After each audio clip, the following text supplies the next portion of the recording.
Welcome to the Better Two podcast. I'm your host, Donna. Today's guest is Dex and Chris Valentine from the Magic Wands. We talk about music, we talk about inspiration, dreams as far as goals, and well, so much more.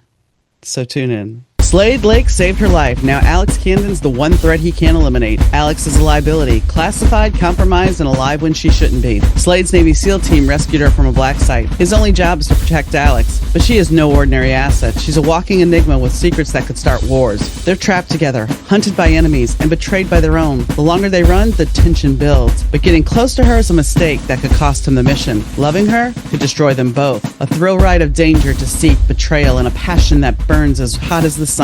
Rescuing His Star by Marley Sable, available at Amazon.com. Hi, Dexy. Hi, Chris. How are you doing today? Hi, good. Thank you. Hi, good. Good. And you know, we talked a little bit about this before, but you have the whole image of the mysterious behind the dark glasses, and you said you had come in from outside. We had a little bit of technical problem. So is also part of your image, though, is it not?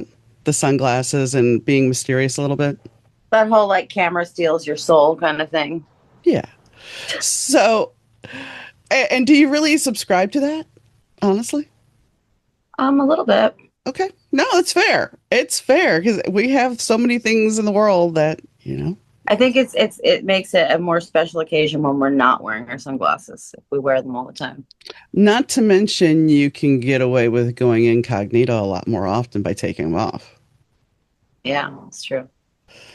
So, when we look at your music, and we were talking a little bit before we had a little bit of an issue, you were talking about the fact that even though the music skews darker, because we were talking how it goes a little bit dark side, the lyrics are positive, which we know there's a master, a person who did that was Morrissey, you know, Girlfriend's in a Coma. The music's all very happy sounding, but you know, it's the reverse. So what leads you to go with the music being a little bit darker, but yet the happier lyrics? It's not that they're happy. They're just more introspective. I think I grew up with darker music. And it was just kind of a fluke that we had a couple really light pop records. I think we always wanted to be doing this kind of music, but you know, working with producers and different record labels pushing us in certain directions, we kind of were going for that more instant kind of pop, lighter sort of feel. And it's just been great feeling like we have the freedom now to do what we want to do, which is be a little bit more experimental, having a little less structure in our songs. They're not so, you know, verse, chorus. And with that, you get a little more creative and you create sonic landscapes and it becomes a little more cinematic and theatrical.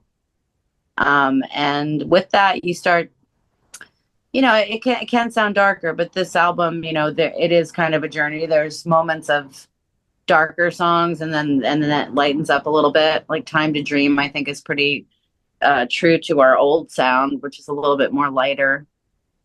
And I don't think we're that dark. I think there's like a special place in the middle that, you know, we try to end up. I think the fact that the way you mentioned it's cinematic. So when you think dark music, and it's not necessarily dark, but cinematic music always is powerful. There's always I don't want to say a darkness to it, but there's always something big to it. There's always something that pulls you in. And sometimes that does skew dark. Yeah, I mean, it's got a emotion in it. There's a lot of emotion in it. And, you know, I guess we are trying to find a balance between lighter and accessible, but more meaningful, you know, meaningful and has some depth and dimension. Because, you know, we could write pop records in our sleep and that's just not fulfilling. Maybe when we first started out, it was, but it's just, we actually have, I think, more to say now. It's a little more personal. Magic Wands was never very personal. We were kind of creating fantasy songs just for for fun, but now I think it's not that we're getting a little more serious. We're just experimenting more. So. And I didn't mean to cut you off. So when you were talking about that you're not so dark, I did not mean to cut you off. I think the fact is it's this epic. When I was listening to it, there was emotion behind it. There was a darkness there. And I do tend to write to music that is a little bit more dramatic because I write differently. So that's the one thing about your music. For some people, it will be not so heavy. For somebody like me, it may skew that way. So there's no offense meant by saying it's darker field. No, I mean, we're not trying to, we hope that the music in some way is uplifting. Mm-hmm. Even though it's, I mean, when I think of dark goth music, I think of Bauhaus or, yes. Yeah. Whips and chains. Ministry. Yes. I don't think we're that hard or that sinister sounding. No, but there's a tinge of 80s music to you as well. There's a 80s sound on this record, and the 80s, from a lot of the artists that I'm seeing coming in, they are hearkening back to those times with the more experimental keyboard music, more experimental bass and guitars. And there's nothing wrong with that. It's a hearkening back to that. And there's never going to be, or there may be, but to go as dark as Bauhaus and some others did, it doesn't have to be that dark to still have that vibe. Yeah. I mean, obviously we grew up with a lot of 80s and early 90s music, and it's just there. I mean, that for us, that was a great time in music, growing up with that. And I just don't really relate to a lot of modern pop music today. I appreciate it. I can hear it in the car and sing along to it, but I'm like, I'm not going down that road, Just, Well, what's interesting is you guys have roots in Nashville, and yet your music is very far removed from that Nashville sound. Oh, yeah, we're not. We really didn't fit into the whole Nashville thing. And I only was in Nashville for a year. Chris grew up there, and I visited for a year, and then we got back to LA. So yeah, go ahead, Chris. There was a lot of indie stuff there at the time. Yeah, there's great bands in Nashville for sure, but we didn't really weren't part of the country scene. We didn't really want to be like, hey, we're from Nashville. Our first thing we wanted to do was go to England. We wanted to go, have an excuse to go look at the castles there and stuff. I can understand that. We were trying to get out of where we were right away, So how much of a culture shock since you grew up in Nashville was LA for you? It's very different. Yeah, you learn a lot about life in Los Angeles. Yeah, it's its own planet, LA. It's not like anywhere else. I mean, you can't really compare it to anywhere. I don't know what's like. We've been around a bunch of places now, and it's there's nothing like LA. It's its own weird fantasy land. But at the same time, I've been saying for 5 years, I just want to move, but I don't know where. That's the problem. I haven't been able to figure it out. Where would I go? I don't. I went through that journey last year, and I ended up in a landing space, and I'm still not sure if this is my permanent home or not.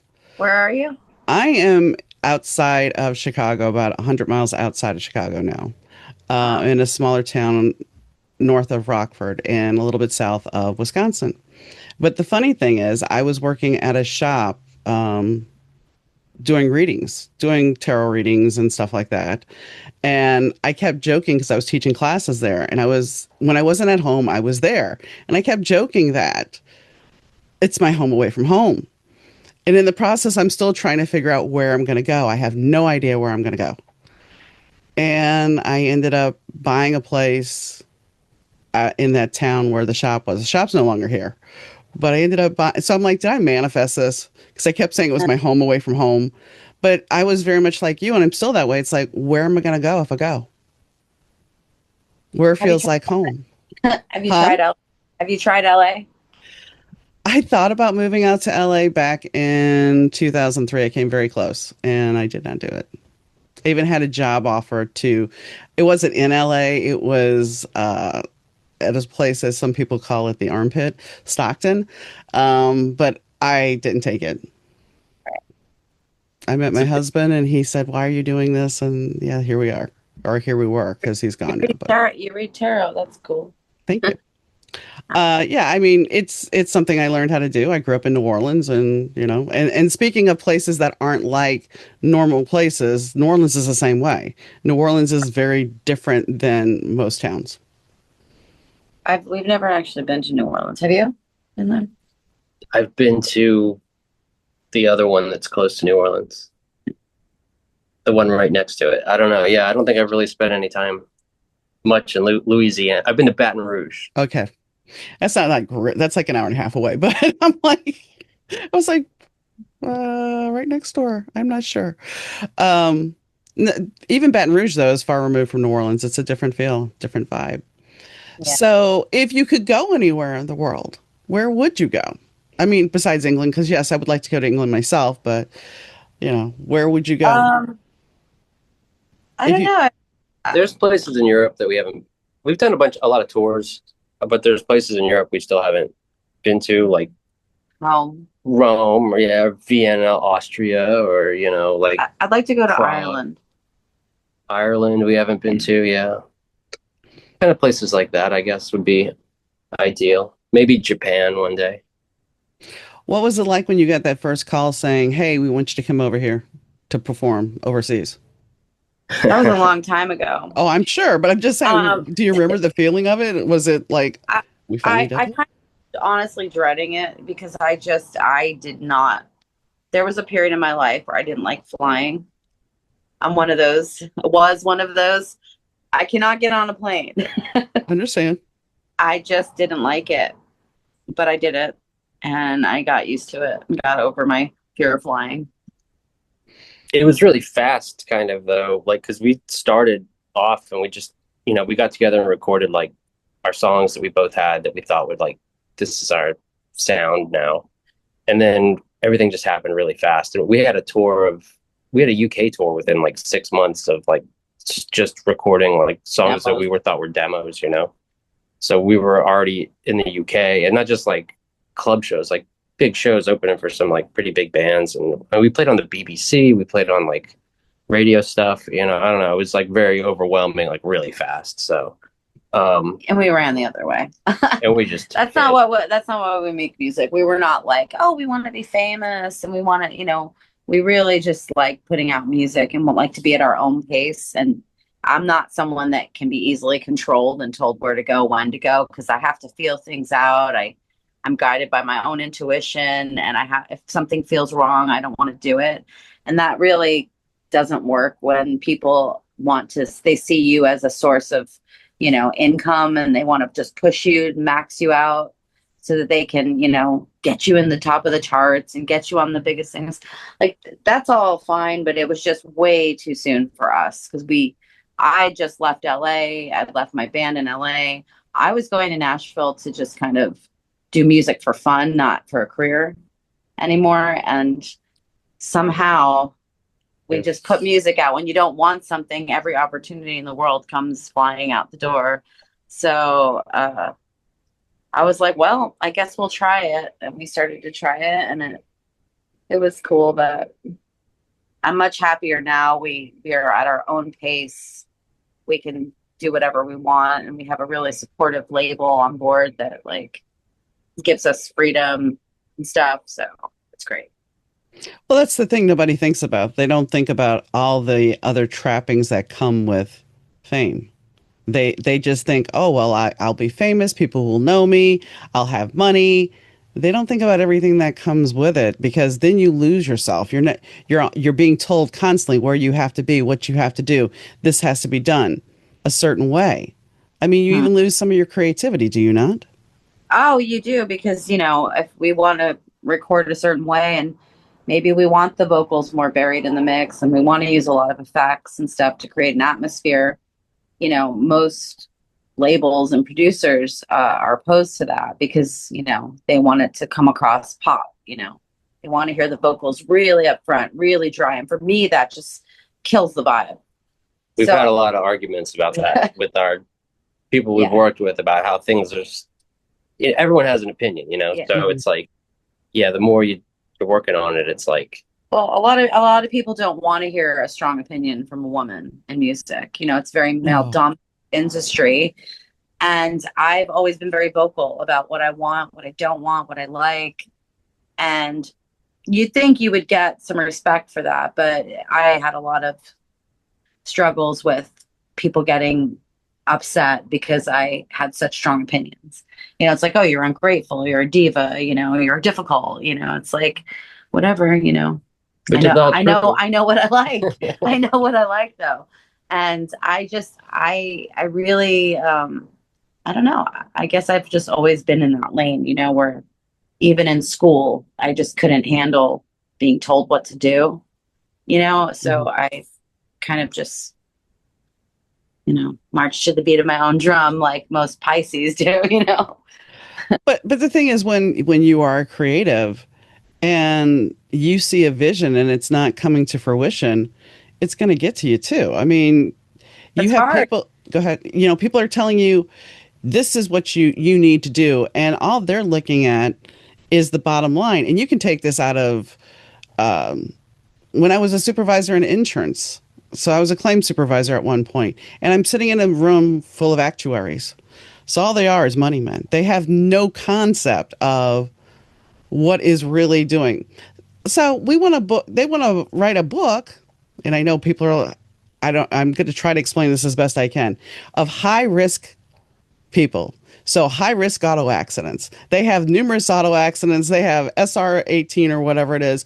They have gotten in so many accidents. But you know what? We can charge them higher premiums and we'll make more money. Yeah. No, you know what's going to happen? Oh, wait, the company went out of business. Right. Because all they're looking at is the bottom line. They're not looking at, in the creative aspect, they're not looking at the creativity. They're not looking what somebody might enjoy. They're looking at this money, and money is not everything. No, it's really not.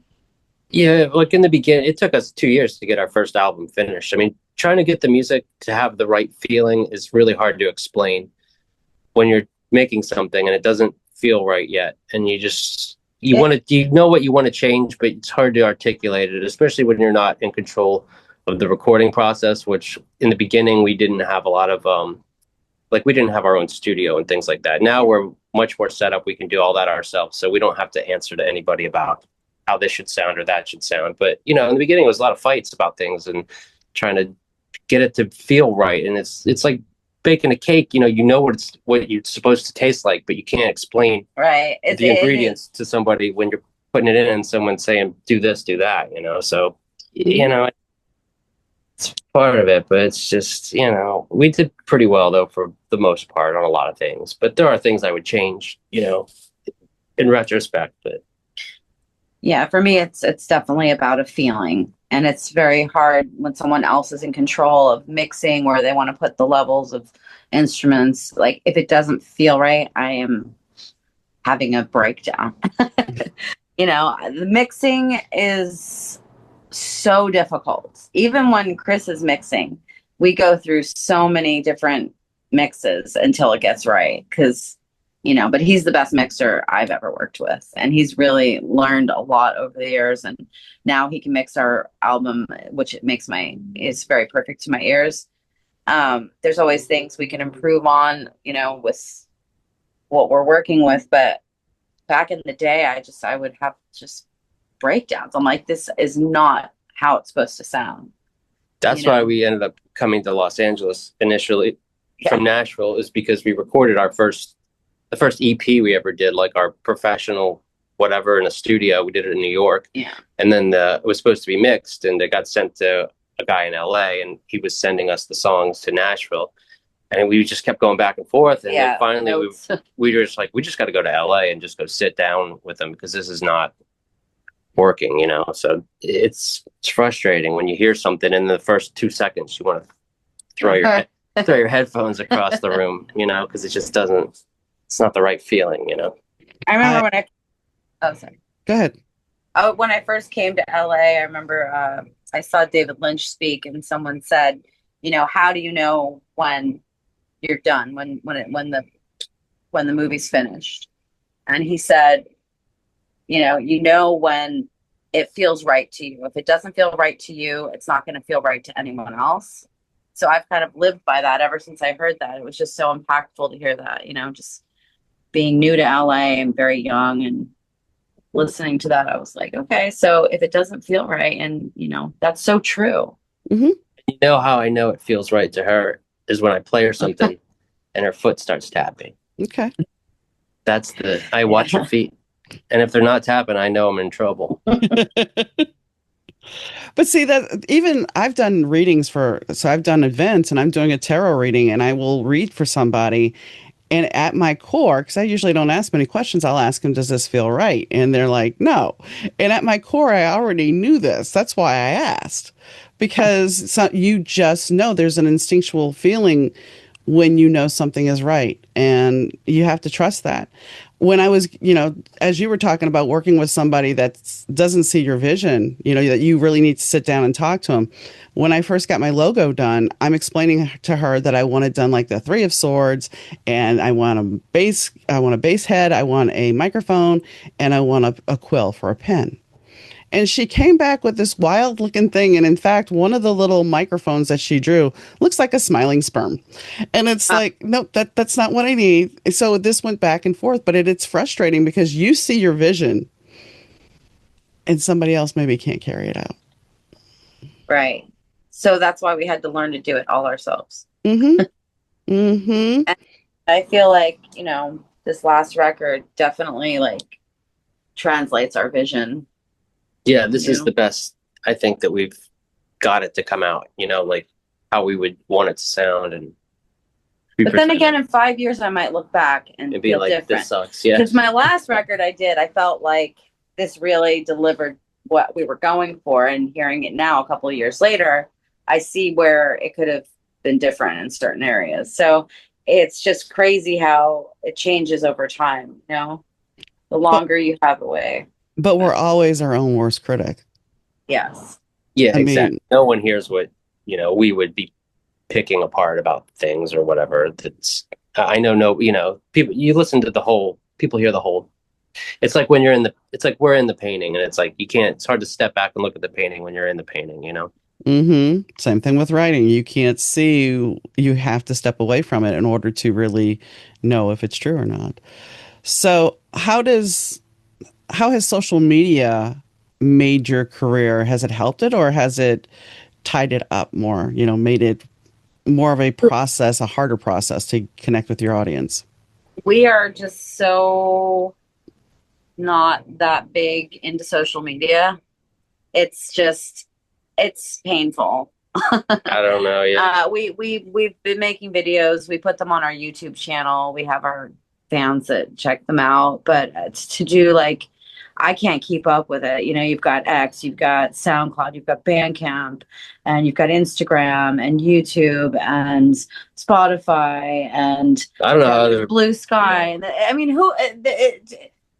I don't look at anything hardly at all on there. I'm like, I can't pay attention to every note, every story, every post. Mm-hmm. I mean, it's insane. I cannot live in that world. I can't even tell you how hard it is just for us to get one post up. What I like the most is stories. It's doesn't stay there forever. It's, hey, this is what we're doing. This is what's going on. But what I like about social media is we can talk to fans across the world, that have found our music. And that's really cool. In a split second, somebody in another country could hear our song and instantly contact us and say, hey, we like your music. And sometimes people ask us to do things the other day, somebody wanted us to wish them a happy wedding because they're playing our song Space at their wedding. I like stuff like that. Yeah. I'm not stuck up, so I don't mind talking to fans.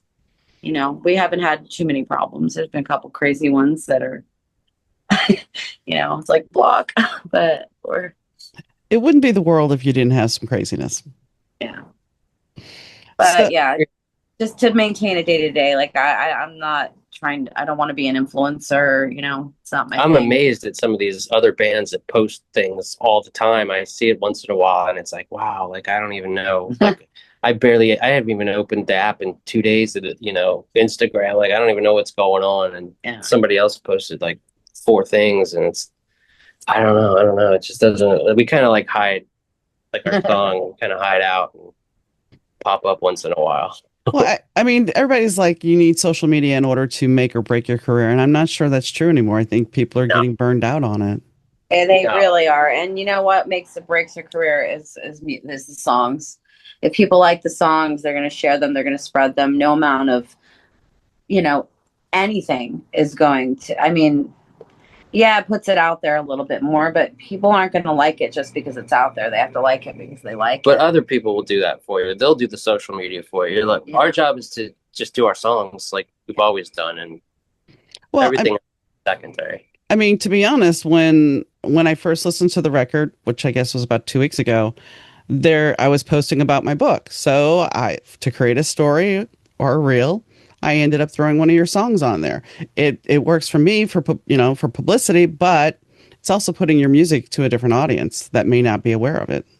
Exactly. And that's something that we could have never planned. Like you can't plan to do that, to have other people do that. It's just what happens, Mm-hmm. We like to have, PR is important to let people know that it's out there. And, we're always doing what we can to promote our stuff through our channels, but as a day-to-day thing, like, hey, this is what I'm having for lunch today, and yeah, look at this cute outfit I have on. Yeah, really.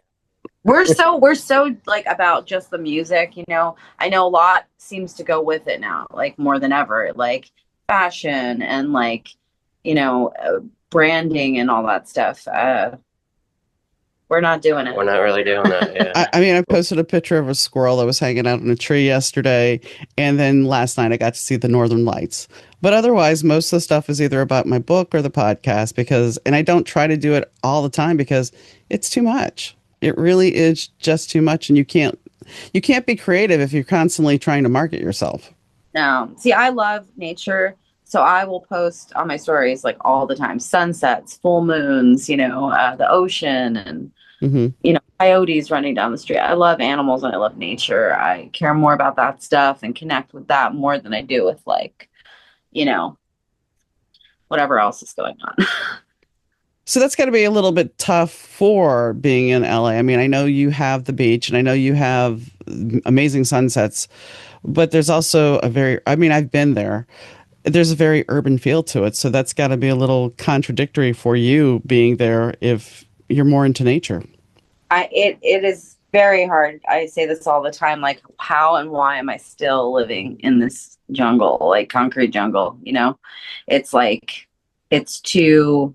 We have our places we go though. There's places that are kind of like... Yeah, every weekend I'm like, we've got to go to the beach. I've got to be near the ocean. I've got to go to the park. Or I just start to feel like I'm suffocating, Well, definitely being a Pisces, you're going to want to be by the water. So yeah, natural portal. What were you going to say, Chris? No, that's all. Yeah, we kind of have our places that we go and get away from it and hide out, go to the mountains. Maybe there's mountains close by. We'll go up there once in a while. But yeah, we don't hang out like in downtown LA or anything. No, that's a whole different vibe then. I mean, that's the one good thing when I was out there. You do have the mountains, you do have the beach. So you do have a lot of, it's not all concrete, but there is definitely a feel to it. I actually have started to like downtown more than ever now. I just like the old architecture. Feel like I've neglected downtown. I stay in my little area. We kind of have our own LA where we only go to certain places. We were talking about guide to LA, the Magic Wands. Yeah, we want to make a guide because I feel like we found so many great places, and I don't think even a lot of people. I don't know. It's just it's just different. We make LA not so much like a city, It's a little small bubble for us. So maybe you do create something, the Magic Wands Guide to LA, and every once in a while you post a story. about one of the places. Yeah, we've checked out so many places to find what we like, but still, I would like to be living somewhere near like a river, in a forest, and you know, I like going to sleep to the sound of crickets. You know, Yeah. I just Except don't know what that is. I keep saying maybe Pennsylvania, somewhere in Pennsylvania, I'd like to live. You know, Yeah. there's always Oregon. That's got wildlife and crickets and Oregon's scary, actually. We drove through there a few we've had times. some scary experiences driving through Oregon. Multiple. I've only been there once. So It's pretty. It's very beautiful. It's really Mhm. beautiful. I went there once and I was told as I went to fill up my rental car that I was not supposed to pump gas. I know that's changed now, but back then, yeah, I got chased back into my car. I'm like, what? Yeah, you can't pump gas. I think I'm definitely more of an East Coast, Okay. Person. Nothing wrong with that. Yeah. So, Yeah, just a word to our viewers: don't stop in Wolf Creek in Oregon. Oh my God, we were like surrounded by cars. People had guns, or it was so scary. that does not sound like a fun time at all. At all. So what do you hope after for this record, what do you hope comes from it? I mean, are you looking for doing more? I know you have some tour dates, but are you looking for more dates to do, maybe more European dates, maybe more dates in the States, or are you basically going to do these dates and then move on to the next project? I think we're gonna. I think we're looking forward to doing less. If we can get, we can have it do well enough where we can do even less than we do now. That would be great. No, we to do another record would be, We are doing another record. we're definitely doing another album, and We're gonna tour probably. probably next do year. another big tour. Yeah. But yeah, I don't know. What do we have to look that we would want it to be more? I mean, I just hope more people that would like our music would hear Listen to it, yeah. get a chance to hear it. Hope it gets out there. It'll do what it does on its own. I don't hold on to that. We make a record, we put it out, it does what it does, Mm-hmm. Can't really control it. No. I mean, I say like we'd like more awareness that it's out, that's why our label hires a PR team to put it out. Who, if you could collaborate with anybody, who would you collaborate with? We keep getting asked that this past week. It's so funny because I don't know. I really haven't I like about it. collaborating with Dexy Valentine right here. I don't know. We are going to do some sort of collaboration with the original guitarist of the Psychedelic Furs. Okay. He reached out and sent us a song. So, yeah. Well, what would your dream gig be? Dream gig? Mm-hmm. Oh, I'd like to play.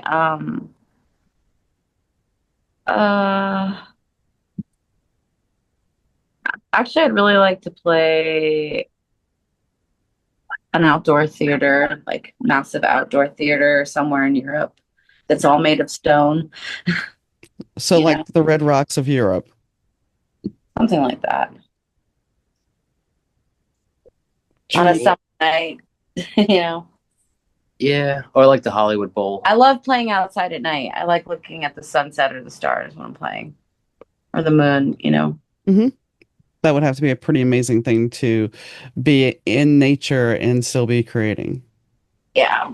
There's a lot of festivals that happen in castles or in the woods that are overseas. And being really loud in nature. Yeah. Just being like the loudest band would be awesome. If you could go back and tell your younger self something about your journey, what would it be? Or maybe what would you tell them not to do? Maybe that's the better way to phrase that question. Oh, God, I would like to say don't move to Los Angeles. Don't take anything seriously. Stay where you were. Yeah. I wonder what would have happened. My only regret was taking anything seriously ever. Oh. There's nothing to take serious. It's all supposed to be fun. It's like 100 degrees here right now. It feels like 100 degrees. Yeah, we're only at 50 something. I'm not going to complain right now because it'll get colder. So if you could give yourself one piece of advice besides the not taking things seriously, and what I mean by advice is something that you're possibly yourself would not know. So if you told your younger self, "Hey, I'm gonna end up living in LA," do you think your younger self would have believed you? Um, Yeah, maybe. yeah, when I was younger, I was really, really good at manifesting things. Okay. I'd say I'm going to go out today and, find a turtle in the woods, and I would go out and find one right away. So I was pretty good at manifesting, but I always said I never wanted to move to Los Angeles. But I've been here so long. I love it. There's things about it I love so much. So I would just tell myself to, follow your intuition. Okay. Yeah, that's good. I came to LA when I was young. My family came here to visit. We had like another person in the family that lived here. So I was out here when I was pretty young just to visit. I thought it was really interesting. We got to go to like I don't know, talk show or something, and the B-52s played. And so that was like, I was like, wow, LA is really fun. So It's just changed a lot. it's definitely different, even just since I've been here. Yeah. Like from the beginning of being here, whenever it was years ago. It's just like, I guess everything's changed a lot everywhere. When we did this last tour over the last, when was it? Like in April, May, it was like Yeah, going to all these cities. It was like, wow, every city just seems everything changed. different. Like, I don't know. I think it's all changed a lot since the pandemic, Mm-hmm. things have changed. I don't know. Since social media and Yeah. I don't know. It's just weird. Everything's weird. I mean, our first album came out in 2012, so a lot has changed. Well, and then there's a big thing that's with the music industry is AI.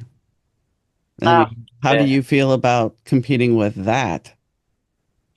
What happened? Hello? Still there? Hello, I'm here. I'm here. You're not, I see you. There we are. Okay. Okay, we're back. Okay. You said AI? Yeah, I said, how do you feel about competing with AI? I just tune it out. I'm just not interested. It's like amazing and it sucks. Like it's incredible that you can like push a button and make a song, but it's not like good. No. It's like it's amazing at first. It's like it's got a wow factor where like you first like wow, but then like if you really just look at it or listen to it, it's like nah, this sucks. I hope bands don't start. I mean, I just don't think bands in our genre would ever want AI to write their songs for them. It's interesting, but it's not. I don't know. It's not. It's just taken from what's already been done. Well, and it's not only that. From what I was reading an article earlier today, they were talking about the fact that it harms your brain.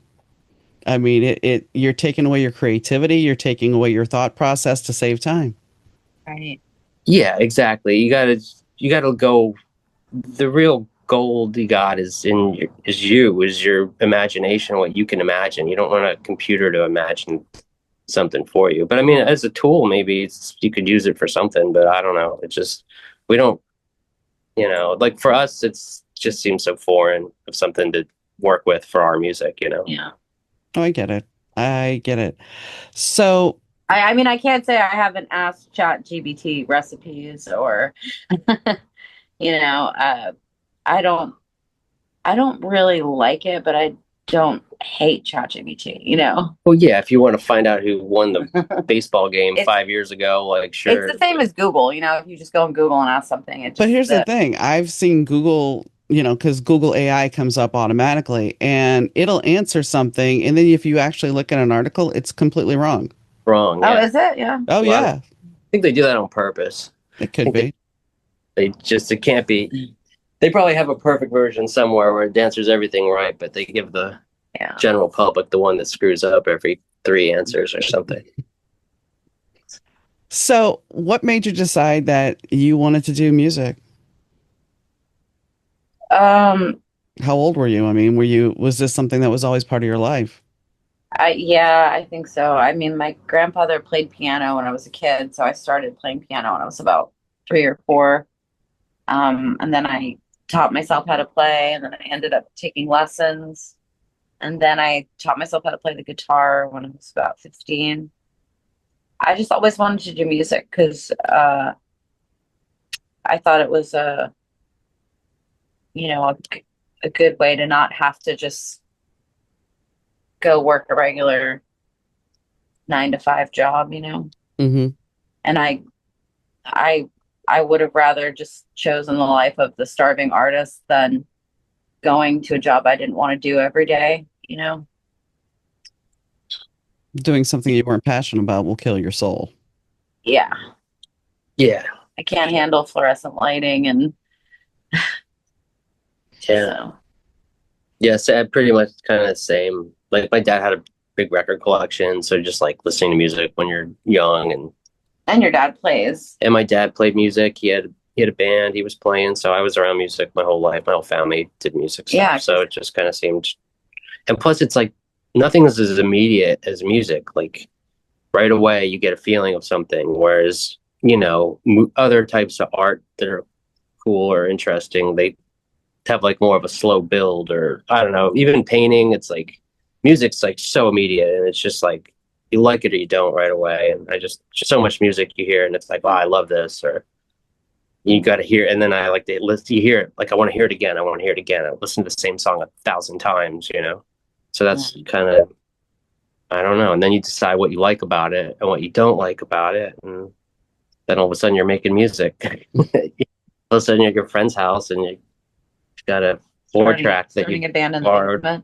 Yeah, starting a band, and you got a 4-track from his older brother that you're trying to figure out how to work, and then you're recording songs about people at school that you write. I don't know, just all kinds of stuff. So I don't know, we just love music. I just like, there's nothing more fun, more gratifying. I don't know. Yeah. Nothing gives you that kick like coming up with a tune. No, and then I still haven't gotten used to podcasts. It's so strange. all it is podcast is just us talking for the most part, unless that's all the standard questions. But when you look at music, you also have to look at it this way: it becomes a soundtrack for people's lives. Like you were saying, somebody's getting married to one of your songs. There may be a moment where this becomes a couple song. There may be a moment where this song brings somebody comfort in their darkest time, and you never know these things, but it's all a possibility. It's like that with just doing the music ourselves. I mean, like when we write or record a song, it's like that's the first thing you think of is like, where was I when we were recording this? Like it says that the soundtrack for our own kind of what our lives. Like every record's like a different place we were at, or so it's cool that other people get that too out of it if they hear it. I mean, music has got me through a lot of stuff. We've had people write us and tell them our music has helped them in all kinds of ways. I'm like, wow, it's amazing. And that's the thing. It can inspire you. It can push you to go forward. It can comfort you in your time of need. Music is one of the things that is different from every form of art because it can offer you that. Looking at a painting, sure, it may bring back a memory. It may bring something to you to brighten your day, but it's not going to have the same impact. It's not the same as like when you get up first thing in the morning and you put on your favorite song and you turn up really loud, and like that first movies do similar things for me. Like I can watch the same movie 50 times because it's like playing a record. I love getting 50 times, 1,000 times. So yes, we're not going to talk about which movies I watch. I'm just watching the same. No, we're not going to talk about which one.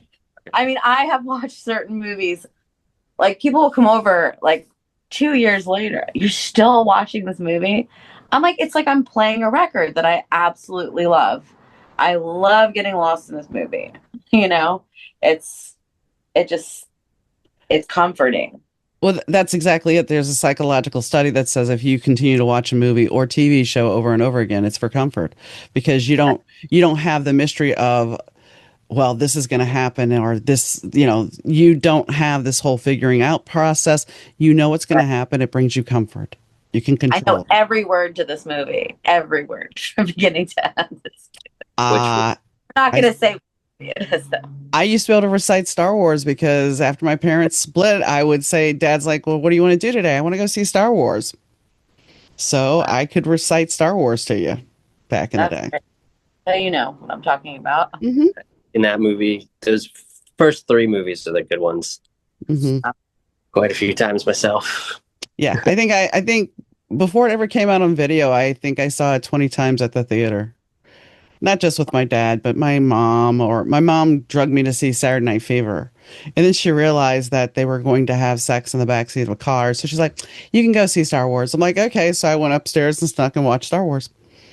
I didn't want to watch Saturday Night Fever. I was young. I was little. I didn't need to see that. So I wanted to be Princess Leia. Why not, you know? She was cool. You kind of look like Princess Leia, don't you? Mm-hmm. Yeah. Yeah, she's actually a little bit out of camera shot. I have a Princess Leia doll up on my shelf. So don't shame yourself for watching something over and over again. It brings you comfort, and that's sometimes when you can get comfort, especially in the crazy place we live. Yeah, it's a good thing. And inspiration, you know. You know, I like a lot of fantasy movies, fairy tale movies, you know, where they take place in Europe, a different time period, like 16th century. And, you know, am I in the frame here? You're there. You're not. It's okay. It's all good. It's all good. So, which actually brings up a valid question here. So, if you could go back and travel anywhere in time, where would you go, and what would you do, and how do you see yourself? Wow. And if you don't have an answer, that's okay. I would like to have an afternoon sitting having tea with Oscar Wilde. Would be nice. Okay. How about you? I don't know. There's so many times. It's like if you think about just even the last 100 years, it's like, wow, it'd be cool to go to the 80s and like mess around. Or the 70s looked kind of interesting and some of that stuff. And then the 60s had a lot of excitement. And even the 50s, like I go see the Big Bopper play live in the 50s, you know, or the 40s, some of that jazz music was pretty good, actually. Like some of those songs, I'd like to sit in on some of those sessions. And the 30s, I don't know what they were doing, but they were probably still listening to jazz. You know, like I could just go back and then, you know, the 1800s, like what was really going on then? It'd be cool to check it out. Like one of the things that influenced our record a lot was a book about the World's Fair from 1893 in Chicago. And if you ever look at the pictures of that, it's pretty mind blowing what was here. And so it'd be kind of fun to go pop into that World's Fair and see what was happening then. Like, I don't know. There's so many times of history, and then you want to go back 1,000 years? And well, I don't know. If you think about there's like, you know, maybe because there's no medicine back then. You know, you die from sore throat. It's like maybe, but maybe not. Maybe there was an advanced civilization 1,000 years ago, and they built giant cathedrals and stuff, and we just don't. They just don't tell us that much about it. I don't know. Yeah, lots of times I guess would be cool to check out. All the possibilities. Where would you go? Where would I go? I don't know. As they said, there's a lot of possibilities. I mean, when you're talking about the 80s, I lived through the 80s. I lived through the 70s. So, you know, I really don't know, because at this point in my life, I don't know that there's any place I would travel, because I do it in my writing. Right. Yeah. So if I feel like we traveled in our album. Yeah. Somewhere else, you know. So yeah, and I'm the interviewer, so you don't have to. We've got some questions for you. Yeah. It's just one of those things where it's like there was a time, if you would ask me when I was younger, I would have said, oh, I would love to sit down with Marilyn Monroe and talk to her, and I would like to do but now, being older, it's kind of like, yeah, you know, I'm okay. I've done some good things in my life. I've had some interesting moments, and you know. Yeah. I've met people, I've talked to people, and I realize that people that are famous are not really much different than anybody else. It's just the attitude. Right. It's true. So yeah, that's true. Someone asked me in an interview the other day, like, who was the last person you were starstruck by? And I'm just like, nobody. I'm not really starstruck, but people are people, you know? Yeah.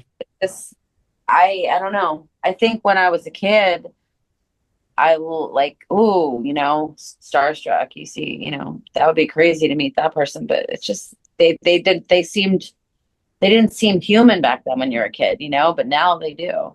Isn't it funny how that changes?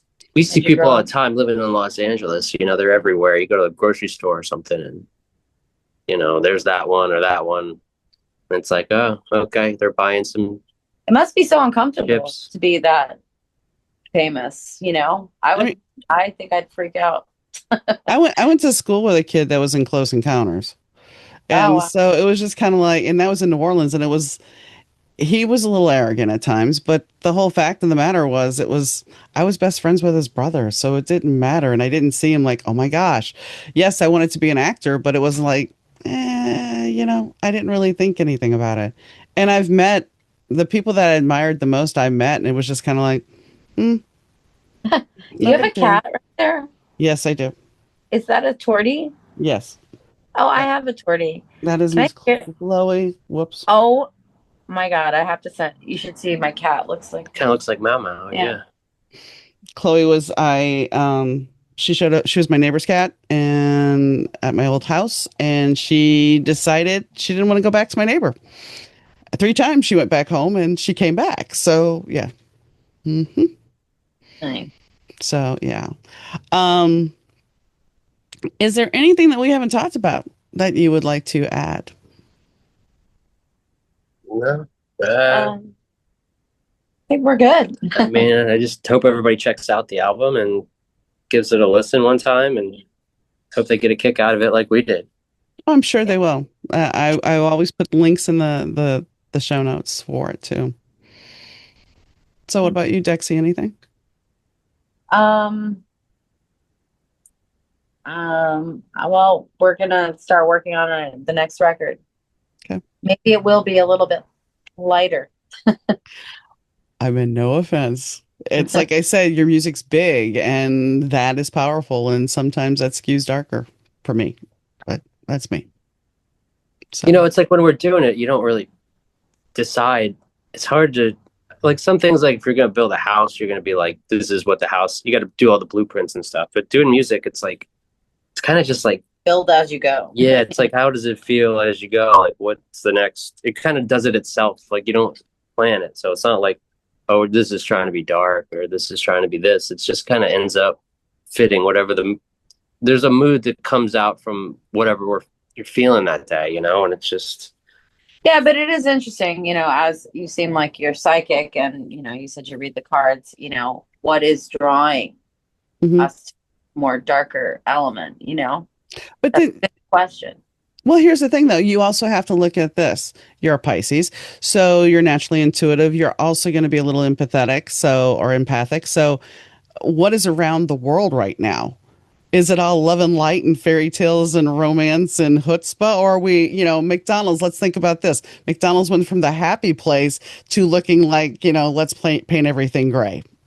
Like a prison in McDonald's now. Yeah. You can't even go those places. It's crazy. Yeah, I mean, I definitely want to be. I feel like, though, that there is hope in that record, even though it might sound darker, the way it all ties in, it's like a journey of finding that light place. But that's the one thing you have to remember. And I mean, to talk about astrology real quick, Pluto's moving into Aquarius, and Pluto is known as the destroyer. But here's the thing. In order to rebuild and to rebuild something better, you have to maintain hope, but you have to go through the destruction. Yeah. I feel like our last 2 records definitely went through some trenches, and I think that the next thing we do is going to be like the other side of that, but it couldn't be the other side of that without going through that. Exactly. So, like I said, don't take any offense because darkness comes.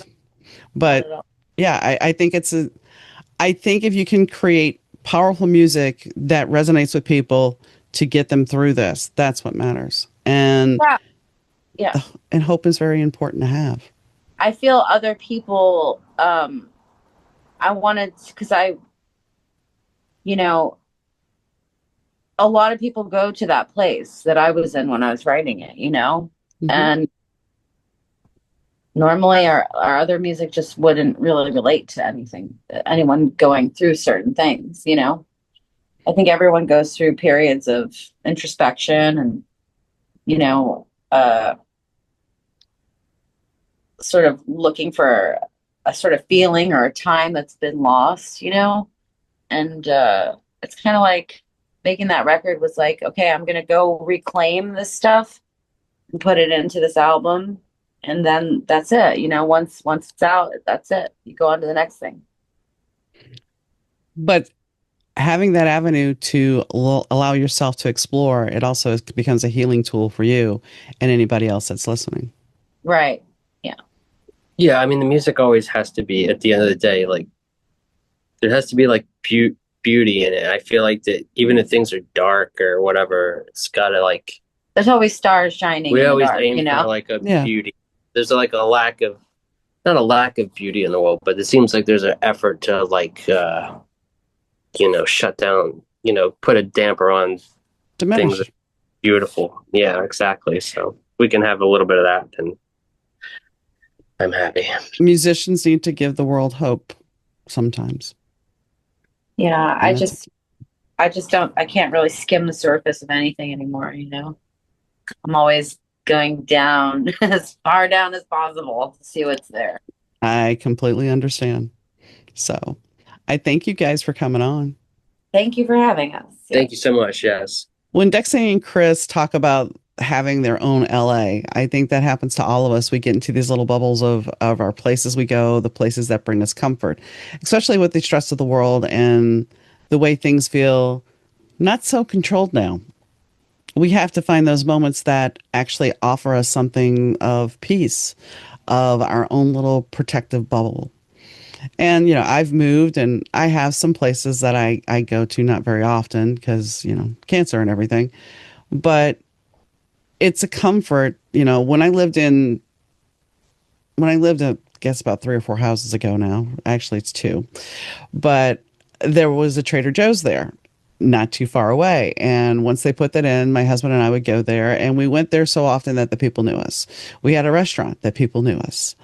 And it was one of those things where by getting to know people, whether it be at a restaurant, grocery store, or whatever, you feel like you have a sense of community. And right now, that's one of those things where you need the comfort, you need the community, and it's important to have that. So try and find that, try and build that, and try and understand that that's what you need in this world right now.